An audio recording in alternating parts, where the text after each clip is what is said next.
It might seem like today you can get almost anywhere on Earth. There are flights to the middle of the Pacific, expeditions to the top of Everest, and even regular trips to Antarctica. So I started wondering, what is the most difficult place on Earth to get to? At first, the answer feels obvious.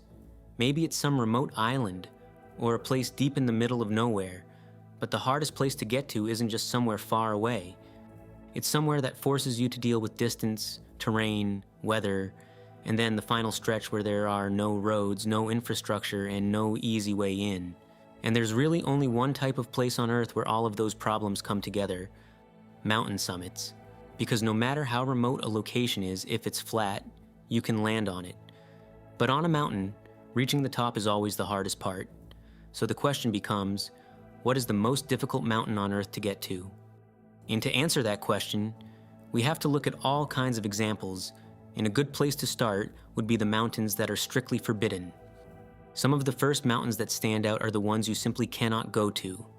The strongest example is Gangkhar Puensum, on the border of Bhutan and Tibet.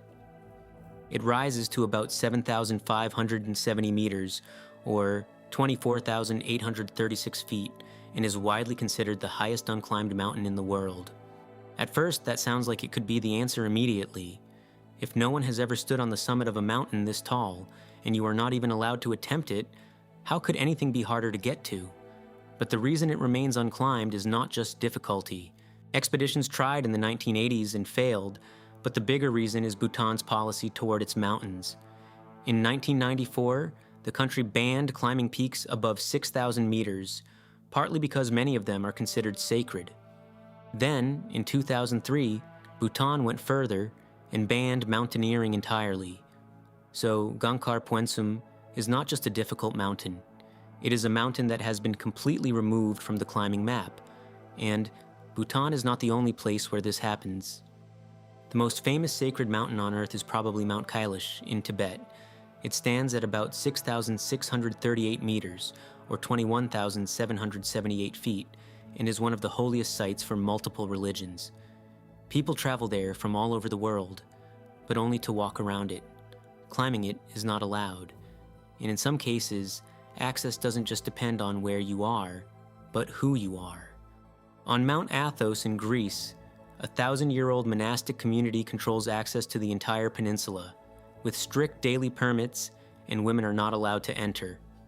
In Japan, Mount Omine has been used for centuries by mountain monks, and parts of the traditional route to the summit are still restricted as part of that religious practice. So in a strange way, depending on who you are, the hardest mountain to get to might not be the highest or the most remote, but simply one you're not allowed to visit at all. But that still doesn't feel like the real answer. Because if those rules disappeared tomorrow, these mountains would still be remote and challenging, but they would no longer be impossible in the same way. So if we're trying to find the mountain that is truly hardest to reach, we have to move past the ones that are forbidden and look at mountains where the difficulty comes from the place itself. The next obvious answer would be the tallest mountains on Earth, the 8,000-meter peaks: Mount Everest, K2, Nanga Parbat, Annapurna. These are some of the most extreme environments on the planet. They're dangerous, expensive, and require months of preparation just to attempt. So at first, it seems like the hardest mountain to get to should be somewhere on that list. But when you look closer, something doesn't add up. Because every single one of these mountains has been climbed. Not just once, but many times. There are established routes, base camps, guides, and entire seasons built around getting people there. On Everest, hundreds of people reach the summit every year. So even though these mountains are incredibly difficult to climb, they are not the hardest to get to. They are part of a system. And once you realize that, the answer starts to move somewhere else. Not necessarily higher, but further away from everything. That's where mountains like Nanga Parbat start to stand out. Rising to 7,782 meters, or 25,531 feet, in southeastern Tibet, it sits right at the edge of the Himalayas, above one of the deepest river gorges on Earth. For decades, it was considered one of the last great unclimbed mountains, not just because of how difficult it was, but because of how hard it was to even reach. Expeditions in the 1980s failed to make progress, and in 1991, a team came within about 220 meters, or 720 feet of the summit, before being forced to turn back. It wasn't until 1992 that a joint Japanese-Chinese expedition finally reached the top, and what really sets it apart is that, even after it was finally climbed, no one has ever repeated the ascent. For a mountain of that size, in that part of the world, that is incredibly rare. For a long time, this felt like the answer. A massive mountain, extremely remote and almost impossible to access. But even this one was eventually climbed, which means the search has to go further. And that's where mountains like Someri come in. Located deep in the Karakoram, near some of the most famous peaks in the world, it rises to roughly 7,300 meters, or about 24,000 feet, and unlike the 8,000ers, it still has no confirmed ascent. It's not forbidden. It's not unknown. It's just there.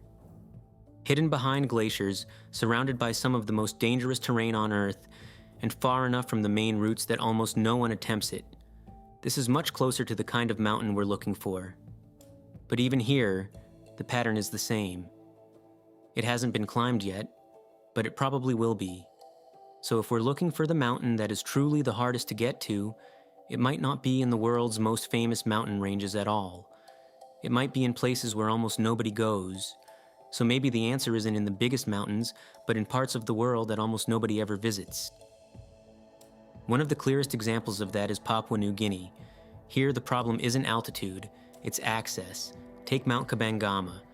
At just over 4,100 meters, or about 13,500 feet, it's not especially tall. But for a long time, it wasn't even clear if anyone had properly reached the summit. Not because the climb itself was too difficult, but because of everything around it. To even get close, you're dealing with dense rainforest, almost no infrastructure, and terrain where progress is slow and unpredictable. There are no established approaches, no consistent routes, and no reliable way of moving through the landscape. Getting there means organizing an expedition just to reach the mountain, and even then you're figuring things out as you go. But an even stronger example is Mount Boising in the Finisterre Range. For years, the highest point of the range wasn't even clearly identified on official maps. The name itself comes from local and expedition use, not from anything widely recognized. The first team to reach the summit spent years preparing, and then weeks moving through jungle before they were even in position to attempt it. That changes what difficult to get to actually means. It's no longer about how hard the climb is, but how much it takes just to stand at the base of the mountain. Even basic things like navigation become a problem here. In parts of Papua, maps are incomplete or outdated, and satellite imagery doesn't always match what's on the ground because of dense canopy and constant vegetation growth. That means expeditions often move without a clear line of travel, adjusting in real time rather than following a fixed route. It turns the approach into something closer to exploration than mountaineering, where the objective isn't just reaching the summit, but figuring out how to reach the mountain at all. And once you start looking for places like that, Papua is just one example, because there are regions where access is just as limited, but for completely different reasons. Not jungle, not terrain you can cut through slowly, but environments where distance, temperature, and isolation make movement itself the main problem. If jungle makes movement slow, then Siberia makes it uncertain, not because of terrain, but because of scale and temperature. Take Peak Pobeda in the Chersky Range. At just over 3,000 meters, or about 9,850 feet, it's not particularly high, but it sits deep in northeastern Siberia, in a region where getting there is already a serious undertaking. There are no direct routes, no regular access points, and no infrastructure that brings you anywhere close. Even reaching the region means combining multiple stages of travel, and from there, moving across terrain where there's no margin for mistakes. In winter, temperatures can drop below -50 degrees Celsius, or -58 Fahrenheit, and sometimes much lower. At that point, cold stops being a condition and starts affecting everything. Equipment fails, exposure becomes constant, and the time you can actually move becomes limited. Even the first winter ascent of the mountain only happened in 2018, which says more about access than difficulty. And it's not just one mountain. Ranges like Suntar Kayata, where Mus-Khaya rises to just under 3,000 meters, or about 9,700 feet, follow the same pattern. Long distances, limited access, and almost no traffic. In some parts of this region, the scale alone becomes a problem. Distances between any kind of support point can stretch for hundreds of kilometers, and even getting to the starting point depends on conditions. Rivers freeze and become roots in winter, then disappear completely in summer. The way you move through the landscape changes with the season, which makes planning unreliable even before you begin. And once you're there, leaving is just as uncertain. Weather can shut down movement completely, and there are no nearby settlements or fallback options. If something goes wrong, you're relying entirely on your own timing and decisions because external help is too far away to matter. But even Siberia still has one advantage. You can eventually get into it. There are ways in, even if they're complicated and unreliable, which means the search has to move somewhere even more controlled, somewhere where access doesn't just depend on endurance, but on a very narrow window where everything has to line up perfectly. A place where that kind of uncertainty becomes even more precise is Alaska. Because here, access doesn't just depend on reaching a remote region, it depends on timing everything correctly. Take Devil's Thumb, on the border between Alaska and British Columbia. At around 2,770 meters, or about 9,100 feet, it's not especially high, but its reputation has nothing to do with altitude. Most approaches begin in small coastal towns like Petersburg, and from there, everything depends on weather. Boats, bush planes, helicopters, all of them only work if conditions allow it. And in this part of Alaska, they often don't. Cloud cover can sit over the glaciers for days, storms move in quickly, and visibility can drop to the point where even landing becomes impossible. You can be fully prepared, in the right place, and still not get access to the mountain at all. That's what makes it different. It's not something you gradually work toward. It's something you either reach during a short window or you don't reach at all. And that affects the entire expedition, because if you can't land, the climb never starts. That's something even experienced climbers have pointed out. Alex Honnold has described Alaska as a place where success often depends less on ability and more on conditions. You can do everything right and still fail, simply because the window never opens. But even that isn't the most extreme version of Alaska. For that, you have to look at the Neocola Mountains. This is not a single peak, but an entire range where access becomes the main challenge. There are no roads leading in, no established routes, and no regular expeditions. Most approaches rely on ski-equipped planes landing on remote glaciers, and even that depends on weather lining up perfectly. In some cases, expeditions don't fail on the mountain. They fail before they ever reach it. If the aircraft can't land or conditions don't stabilize, the attempt ends without anyone even stepping onto the terrain. And once you are there, the situation doesn't improve.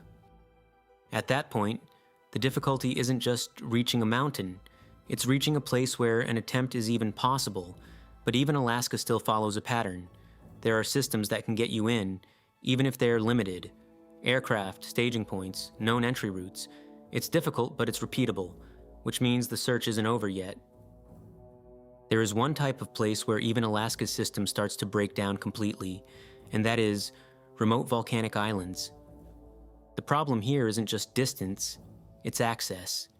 You're no longer trying to reach a mountain through land, but trying to reach a small, exposed piece of land in the middle of the ocean where everything depends on sea conditions, weather, and timing.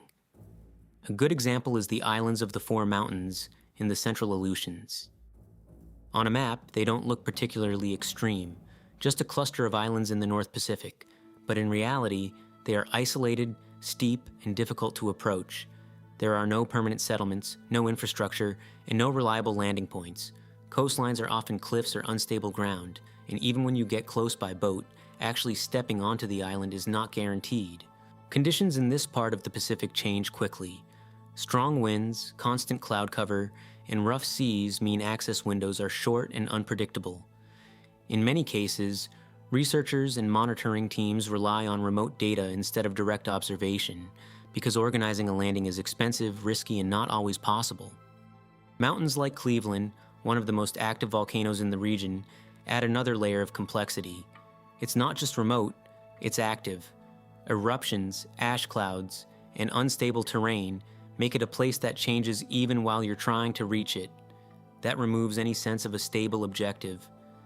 You're not approaching a fixed mountain, you're approaching a system that can shift at any time. And that leads to the most interesting part. There is a theory that the islands of the four mountains are not separate volcanoes at all, but part of a single, massive, partially submerged caldera. Instead of individual peaks, what you're seeing could be the highest points of a much larger volcanic structure hidden beneath the ocean. If that's true, then the entire area functions less like a group of mountains and more like fragments of one system, spread across water with no single point of access and no clear boundary.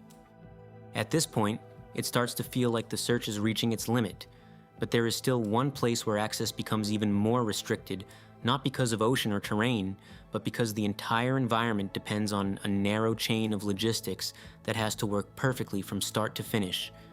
That leaves Antarctica. Everything up to this point has been difficult in different ways, but here the difficulty stacks. You don't just deal with distance or terrain, you deal with access to the entire continent first. There are no regular routes into most of it, no nearby infrastructure, and no way to improvise once something goes wrong. Even then, the most obvious candidate still doesn't hold.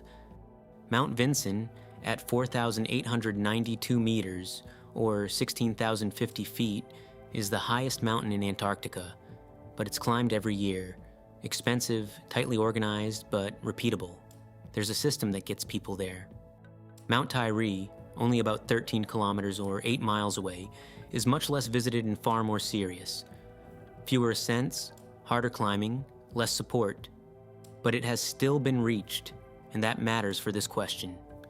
Moving away from that system leads to mountains like Mount Seipel, rising to about 3,162 meters or 10,374 feet on the edge of West Antarctica.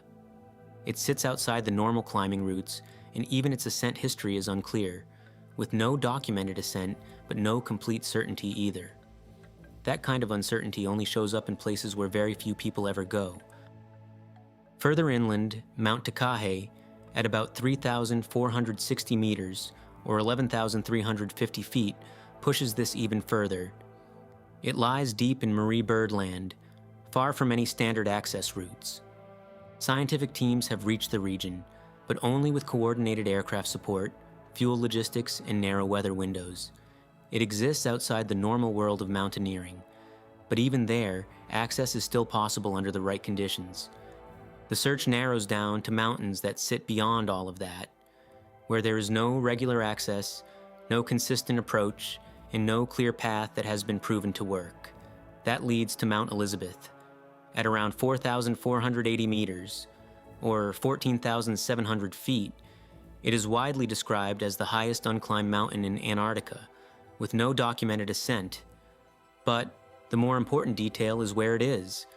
It sits deep in the interior of the continent, far from established routes, far from the Vinson system, and far from any area with regular activity. Reaching it would require solving the logistics of Antarctica first, and then solving the separate problem of accessing a remote inland range where everything depends on aircraft range, fuel, weather, and timing. That isn't theoretical. In 2013, a Twin Otter aircraft crashed near Mount Elizabeth during a flight across Antarctica, killing all 3 people on board. Search and recovery were delayed and complicated by cloud cover, terrain, and the conditions in that part of the continent. Even aircraft operating with planning and support can fail there. And even visually, it reflects that isolation. On satellite imagery, including Google Earth, the mountain is barely defined. The resolution drops, the terrain blends into a low-detail expanse, and it becomes difficult to distinguish clearly from the surrounding landscape. There are no established routes, no repeat attempts, no regular access. At that point, the difficulty is no longer about the climb. It's about whether anyone can get there at all. So after all of that, one question remains. Do you agree the summit of Mount Elizabeth is the hardest peak to get to? If not, what's your pick? Let me know in the comments. If you enjoyed the video, please leave a like and subscribe. And if you want to learn more about Forbidden Mountains, check out these videos next. Thanks for watching.